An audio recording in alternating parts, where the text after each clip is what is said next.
Olá, estamos iniciando, através da TV Suprem, braço de comunicação da União Planetária, mais uma entrevista do programa do Movimento 2022, o Brasil que Queremos.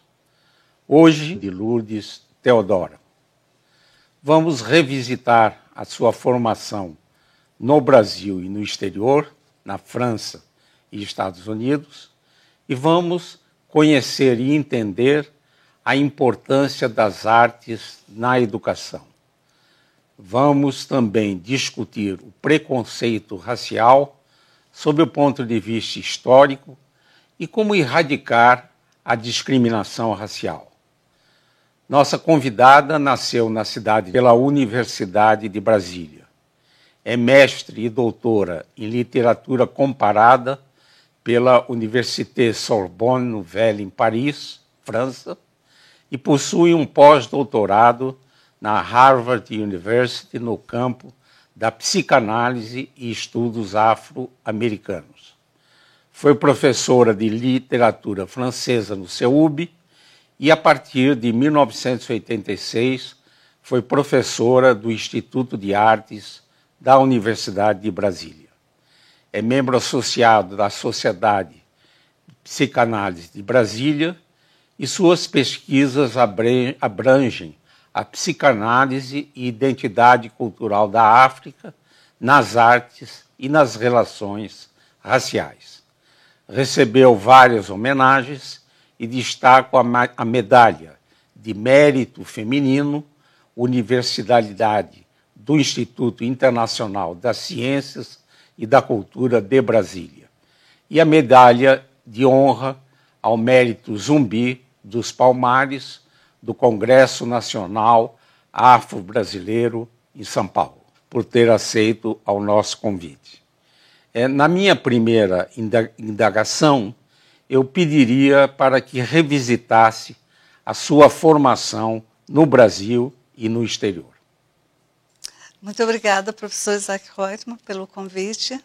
É para mim uma honra estar aqui e agradeço também a Marisol Kadege, minha irmã angolana, pela sugestão, né, para que fizéssemos esse trabalho aqui. Falar da minha formação me leva longe, em Formosa, Goiás, na minha infância, onde fiz a escola primária. Começava, né, a vida escolar no primeiro ano primário, né, essa coisa de creche, jardim de infância, num município do interior de Goiás vai chegar bem mais tarde, né, sobretudo acho que já com a influência de Brasília, que a educação vai se transformar nesse sentido. Então eu fiz um grupo escolar, já entrei alfabetizada na escola primária, aprendi em casa, conheci a tabuada, e fui já aprendendo e ensinando aquelas crianças coleguinhas que não tinham aprendido em casa ainda. Então, acabava colaborando, né, com a minha professora, que era a Maria de Lourdes Oliveira, que nunca vou me esquecer, porque ela foi muito importante no meu início, né, de vida escolar. Depois, em Brasília, CASEB, foi aquele curso que hoje seria o fundamental, né, no Colégio CASEB. Eu fui oradora da turma, fui a primeira oradora de uma turma que se formava em Brasília, né? E depois Elefante Branco, onde com meus colegas fizemos o primeiro livro escrito em Brasília por estudantes jovens, que é a antologia de alunos e escritores do Elefante Branco, com textos muito bons até hoje, na minha percepção, né? Talvez um pouco assim, mas enfim, gosto muito da antologia. Depois disso, a Universidade de Brasília é uma etapa diferente, né? Mas onde eu acho que, de alguma forma, eu fui uma aluna cotista, bem antes. Porque eu estudei francês como autodidata, francês português. E os meus professores de literatura francesa eram franceses e percebiam uma habilidade num campo e a deficiência, né, na fala porque eu compreendia os textos, mas eu não tinha expressão verbal em francês. E minhas colegas de turma, todas elas, e mais um, haviam todos passado pela Aliança Francesa, haviam feito um ancien, deux, trois, etc. E então eu tive esse apoio de poder frequentar outras aulas de língua francesa de maneira a compensar, não é, a minha deficiência na expressão verbal da língua. Isso me ajudou muito, fui muito encorajada, não é? O governo francês sempre me apoiou muito, recebi bolsas ainda durante a graduação, porque eu era muito empenhada e adorava aquilo.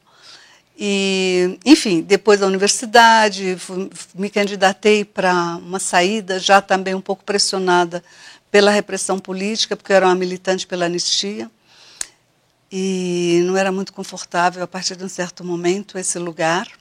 A minha família não tinha muito conhecimento do meu ativismo político. E já tinha ficado viúva, eu fiquei viúva em 75, meus filhos eram pequenininhos ainda. Mas trabalhei bastante em 78 para sair do Brasil e consegui essa bolsa do governo francês para fazer mestrado, doutorado, né? E, na verdade, eu fui 2 vezes para a França, e uma para fazer um mestrado, que lá seria a maîtrise, né? Que seria o equivalente, na verdade, a uma especialização, mais ou menos, aqui. E depois, como trabalhei muito com tradução também, isso foi aceito como equivalência de mestrado. Tinha um volume considerável de textos traduzidos por mim. E na Universidade de Brasília fui, na verdade, trabalhar no Instituto de Artes, porque foi isso que foi possível na época, eu tinha que cuidar da minha família, e não pude aguardar muito as mudanças, né, na área de letras. Mas foi bom ter ido para artes, porque foi uma morte inicialmente, não posso negar, porque eram 20 anos de investimento na literatura, mas também foi um novo caminho que me trouxe muita riqueza, não é? Um horizonte novo que eu fui começando a conhecer, esse das artes, e fui percebendo, né, a importância disso para a nossa vida, porque aquilo, de alguma maneira, me alimentou também muito, né? O estudo da arte, o conhecimento de algumas coisas, e etc. Da linguagem, estética, e, enfim, era um outro universo que eu começava a desbravar. Como eu tenho um gostinho pela aventura, foi bom. Né? E o pós-doutorado em Harvard? Pois então, porque como foi para o Instituto de Artes, é claro que eu não me sentia nunca muito à vontade, né, por não ter feito graduação e tal, mestrado, doutorado em artes. Era um pouco desconfortável, na verdade. Mas esse desconforto foi que me levou também para a psicanálise, para estar bem comigo mesma, né? Eu fui fazer análise pessoal, fui me interessando cada vez mais pela psicanálise e comecei a dar uma disciplina no mestrado em artes, que era a arte e psicanálise, essa vinculação entre arte e psicanálise. E essa disciplina foi que me motivou a fazer um pós-doutorado sobre arte e psicanálise. E como consegui um apoio de uma pesquisadora, Gurevich, a senhora Gurevich, que era do Center for Cultural Studies, que se interessou pelo meu projeto de pesquisa. E eu fui, mas acabou que eu fiquei 6 meses nesse centro e depois eu assisti o colóquio do Du Bois, Instituto para Estudos Africano-Americanos. Toda quarta-feira, ao meio-dia, acontece esse colóquio. E vinham professores de vários estados, né, norte-americanos. Cada semana havia alguém diferente para falar de pesquisa e de questões africano-americanas. Então, foi muito enriquecedor. E essa experiência me levou a perceber que esse meu trabalho, que era de 84 na Sorbonne, permanecia muito atual, né? Foi Harvard que me fez editar isso na França, porque como eu estava em arte, tinha deixado isso de lado. Mas aquela vivência ali, muito dinâmica, né? Muito rica, muito provocadora, falou, o meu trabalho está muito atual, preciso publicar, não posso deixar assim, né? Abandonar. Então, ali eu editei. Na verdade, eu acabei me direcionando um pouco eu fazia o trabalho em psicanálise, mas isso aqui me mobilizou bastante durante também o pós-doutorado, né, em Harvard. E foi uma experiência maravilhosa, né, aquilo de você entrar numa biblioteca, ter um espacinho para você que veio de tão longe, nem é de lá, mas tinha um espacinho próprio para eu me sentar e fazer minha pesquisa. Quando precisava de uma referência bibliográfica que eles não tivessem, eles iam procurar onde tivesse. Chegava daí a 10, 15 dias, recebia em casa uma cartinha dizendo, já está à sua disposição, sabe?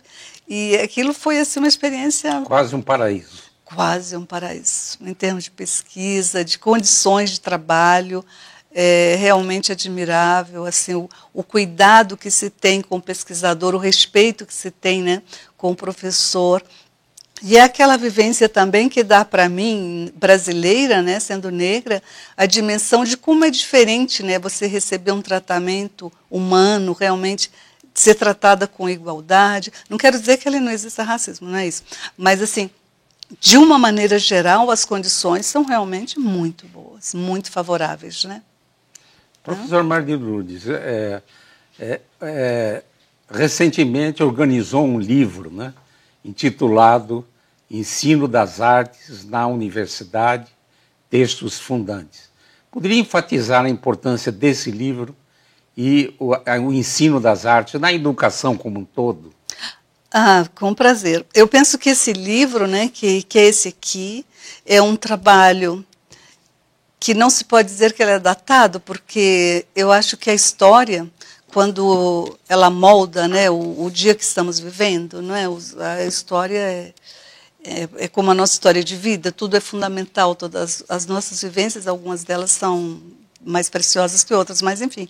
Aqui você tem textos dos anos 80 aos anos 90, mas são esses textos que nos contam como foi criada a ECA, a Escola de Comunicação e Artes da Universidade de São Paulo, como foi a história do Instituto de Artes da Universidade de Brasília, quando foi criado, com a orientação e inspiração de Darcy Ribeiro, de Anísio Teixeira, de toda aquela equipe maravilhosa que fundou a Universidade de Brasília, né? Então, o que era o Instituto de Artes foi desmembrado no período da ditadura militar e, na verdade, quando eu entrei para a universidade, eu fui trabalhar no departamento de desenho. Só de se ouvir isso, falar, como? Não é? Somos nós desenhistas apenas, não é?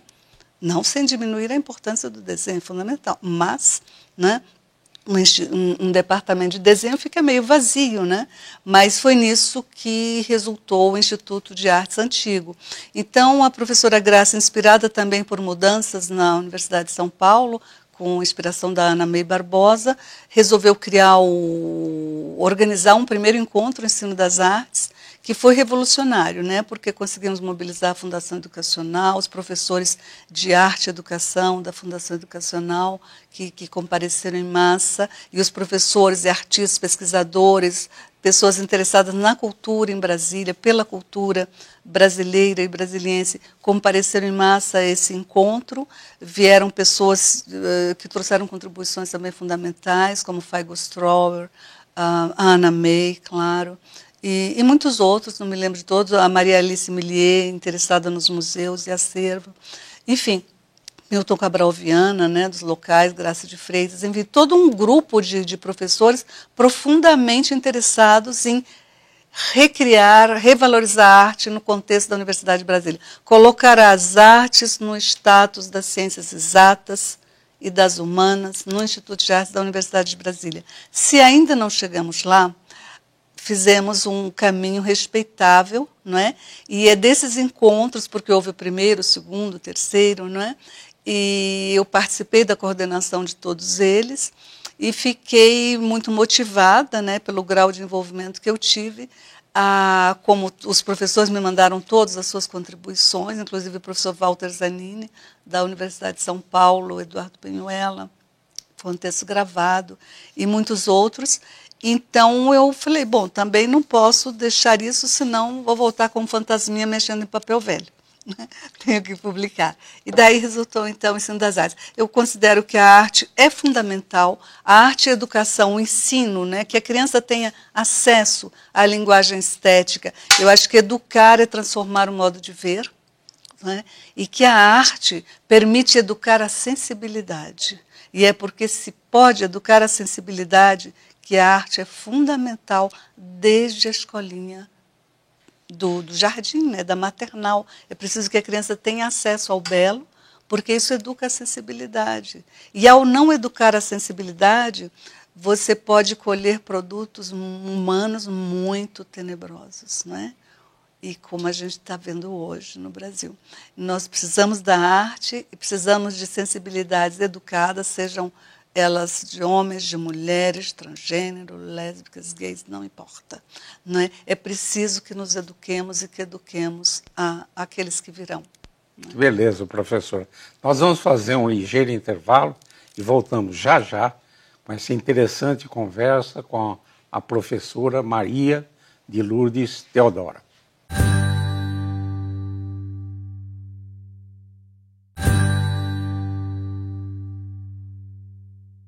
Voltamos com essa interessante conversa com a professora Maria de Lourdes Teodora. Professora, como vê o racismo no Brasil? Poderia dar um panorama histórico e quais são os principais óbices no presente e apontar os caminhos para termos um país sem racismos e sem preconceitos? Pergunta difícil, mas vamos conversar um pouquinho, né, sobre isso. Eu penso que, historicamente, o dado ponto de partida, não para a população negra, a experiência da escravidão. Mas acredito que para a população indígena também a experiência da escravidão. Ela existiu também para os índios, em tempo mais curto, mas foi importante. E marca a história também da população indígena no Brasil.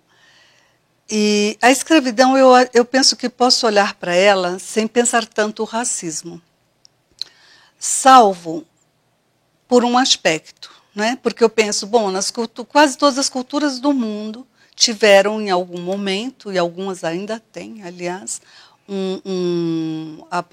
um trabalho, prática do trabalho escravo, eu diria. Só que, por exemplo, o escravo branco em Roma ou na Grécia Antiga, só para pegar 2 exemplos, né, era um escravo que tinha a possibilidade, se caísse nas graças do senhor ou da senhora lá, por exemplo, de vir a ser uma pessoa como outra qualquer, livre, era um cidadão. Isto é, ele não havia tido a degradação da sua espécie, ele não havia sido transformado em coisa ou em objeto. Não é? Ele não era tratado como um animal.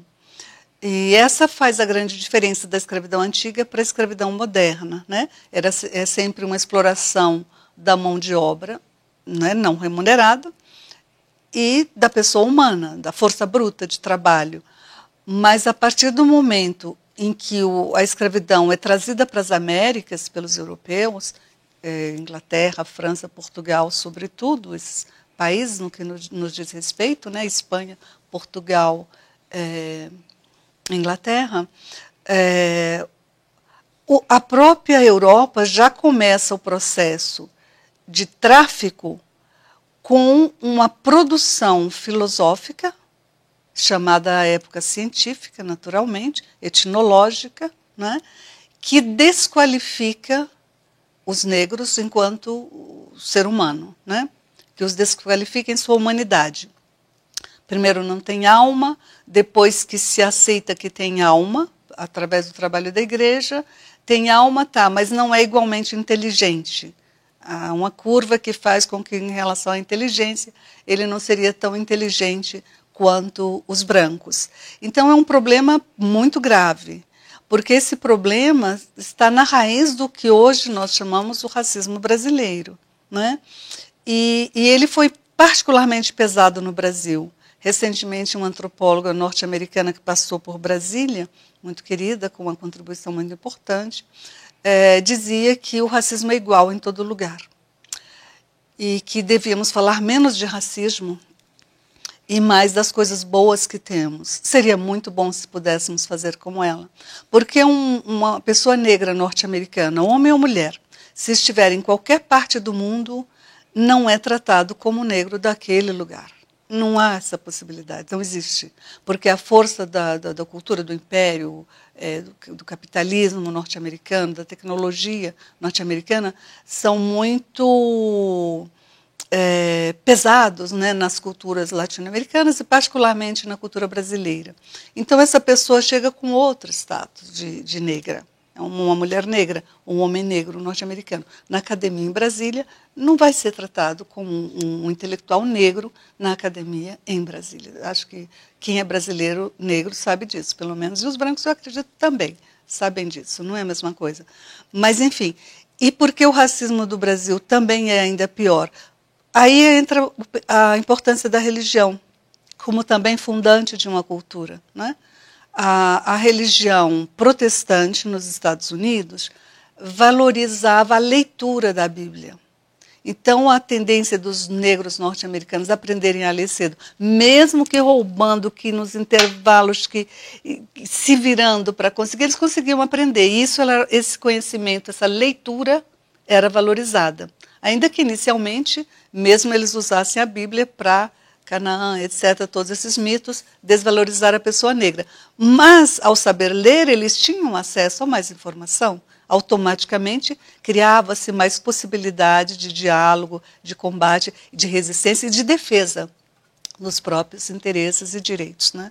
O que, para a população negra brasileira, vai chegar muito mais tarde. É praticamente já no século XX, né, no início do século XX, que a possibilidade do acesso ao conhecimento de forma secular, enfim, aberta a todos, é uma coisa muito recente, né, na história do Brasil.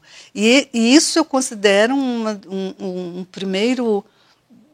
uma primeira etapa da violência, né? Porque, digamos, houve o processo de escravidão, era um processo de economia, e vamos olhar para isso de forma... Eu acho que podemos olhar para isso de forma diferente. O peso fica por conta desse aspecto da desqualificação da nossa humanidade, né? Nós, negros brasileiros e indígenas também. Mas, passado esse período, 1888, nós estamos em 2021, e nós, olhando historicamente como chega o racismo no Brasil, eu acho que ele começa, evidentemente, no período escravocrata, mas ele permanece, e ele vai ser... o movimento abolicionista é, ao mesmo tempo, um movimento racista, porque tem a ideia, vamos acabar com a escravidão, mas os negros, como diz Oliveira Viana, vão desaparecer e por 3 mecanismos. O econômico, porque a exclusão do mercado de trabalho, a exclusão da escola, a exclusão, são jogados na rua após a abolição. Não lhes damos terras, não lhes damos alimentos, não lhes damos trabalho e não lhes damos estudo. E eles vão morrer de quê? Né? A indigência socioeconômica, doenças, e ele fala um outro aspecto que eu não me lembro, mas é um tripé maléfico que ele observa, né, que serão os fatores da dizimação da população negra. Eu li as 1000 e tantas páginas da Histoire de l'inégalité des races humaines, né, do Conde de Gobineau, que foi amigo do nosso imperador lá, Pedro II, mas acho que nem o Gobineau é tão racista quanto os nossos intelectuais dos anos 30, 40. Né? Porque o que diz o senhor Oliveira Viana ou Afonso Arinos, que é o mundo dos paradoxos do racismo no Brasil, porque o Afonso Arinos de Melo Franco concebe uma primeira lei contra o racismo, mas é ele mesmo que escreve, no conceito da civilização brasileira, sobre o perigo dos resíduos afro-índios na cultura brasileira. Que são esses resíduos? Né? São essas pessoas com seus traços culturais, algumas características próprias de quem é excluído, né? que faz o que pode para sobreviver, e isso para ele seria o que causaria o atraso da cultura e da civilização brasileiras. Né? Ora, é curioso que, por um lado, se imponha à população negra e indígena essa exclusão, essa marginalização, e, por outro, se condene essa mesma população por estar trazendo danos a essa sociedade brasileira. Não faz sentido esse raciocínio. Mas, enfim, uma das consequências disso que eu acho muito importante ressaltar nesse momento é, por exemplo, a questão da imagem, né? Tem aquela imagem que vem da escravidão, que vai permanecer, o negro sempre diminuído, sempre se considerou, ali nos anos 30, 40, eles já vão dizer, esses intelectuais, né, o que faz a introdução do primeiro censo, que é feito no Brasil, por exemplo, que existem áreas onde temos que realmente manter o privilégio da população branca, que é, por exemplo, a Marinha, que é, por exemplo, a área de relações internacionais. Nesses lugares, nesses espaços, em nenhuma hipótese se deveria admitir, né, a entrada de pessoas negras. Aliás, é interessante, porque certa vez eu fiz um concurso para o Rio Branco e tinha que se ter domínio de 2 línguas estrangeiras, ou pelo menos uma. E tinha um colega meu que também fez o concurso, ele não falava nenhuma língua estrangeira, nada. Tinha começado a estudar francês fazia pouco tempo. E ele hoje deve ser um diplomata bem conhecido. E eu fui desclassificada logo de início. Eu tinha uma ótima redação, era conhecida por isso desde a infância, mas enfim. E falava francês já, né? E aí eu já escrevia. E fui reprovado em tudo, não pude ver minhas provas e tal, mas enfim. E ele falou assim, mas como você foi reprovado? Ele falou, mas é o racismo, Maria de Luz, não tem jeito mesmo.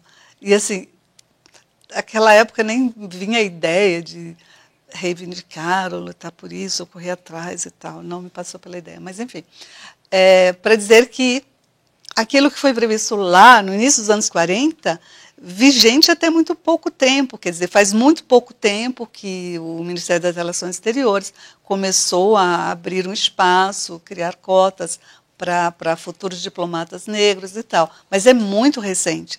Então, o racismo tem um peso enorme. E a imagem que é reproduzida na mídia desde sempre, influenciada por essa coisa que surge no período da escravidão, é a imagem do negro sempre desqualificado, sempre marginal, como está acontecendo hoje. E imagine a importância de você se ver representado, por exemplo, numa televisão, numa revista, num jornal. É enorme. Para as crianças, particularmente, para os adolescentes, enormemente. Extremamente importante ver-se representado, porque quando você olha para uma tela brasileira, que é mais branca do que a tela de qualquer país europeu, é estarrecedor perceber isso, né, o modo como somos colocados. Melhorou alguma coisa nas últimas 2 décadas ou 3? Sim, melhorou alguma coisa, claro. Eu acredito que o movimento negro, de uma maneira geral, a militância acadêmica contra o racismo, que é mais o meu caso, e de outros tantos colegas escrevendo sobre o racismo, a população negra e o Estado, tipo o Ivanir Santos, ou a Cidinha Silva com as suas crônicas sobre relações raciais no cotidiano, uma leitura da imprensa, o Edson Cardoso, que fez um trabalho muito bonito sobre lendo, né, o racismo na imprensa brasileira. Quer dizer, e hoje os nossos institutos de pesquisa deixam muito claro que o racismo é um dado da realidade brasileira e eu considero que é um problema global da sociedade brasileira. Se a nossa representação visual é importante, não é uma questão de quantidade, é também uma questão de qualidade. Eu diria que isso é muito importante para as crianças, mas para você ter uma ideia de como é importante para as crianças, eu mostraria, por exemplo, só um trechinho pequeno da Cidinha Silva no livro dela, Racismo no Brasil e Afetos Correlatos, e ela viu a Ellen Olleria na televisão, na TV Brasil, acho que é no Brasil. E ela diz assim, quando ela aparecia na TV, e em meio às canções desferia aquele sorriso largo, eu perguntava à pessoa, ela está se referindo ao Fernando Pessoa, poeta português, ó mar salgado, quanto de teu sal são lágrimas de africanos. Ellen se adiantava e me respondia, todo sal sangrado na calunga grande. Mas não se esqueça, Clementina cantou tão bonito as desventuras de nosso povo aflito. E de lá, da calunga e de Clementina, vem essa força, essa energia que incendeia o meu corpo de alegria. Lindo. Se para um adulto ver uma mulher negra, né, na TV traz uma tal emoção, uma adulta que é uma escritora, que é uma pessoa bem resolvida, não é? Com uma sensibilidade enorme para escrever, para olhar para esse mundo de racismo. Imagina as crianças e adolescentes quando pudessem ver-se representados em situações da vida, né? Brincando, estudando, numa feira de ciências, na escola, não importa, né? Sendo, existindo. Né? Isso é uma experiência que dignifica as pessoas e essa experiência nos está sendo roubada. E nesse momento eu acho que as ideias do Abdias do Nascimento sobre o genocídio do negro brasileiro, o livro e o quilombismo, são textos que eu recomendo, que eu penso que são muito atuais.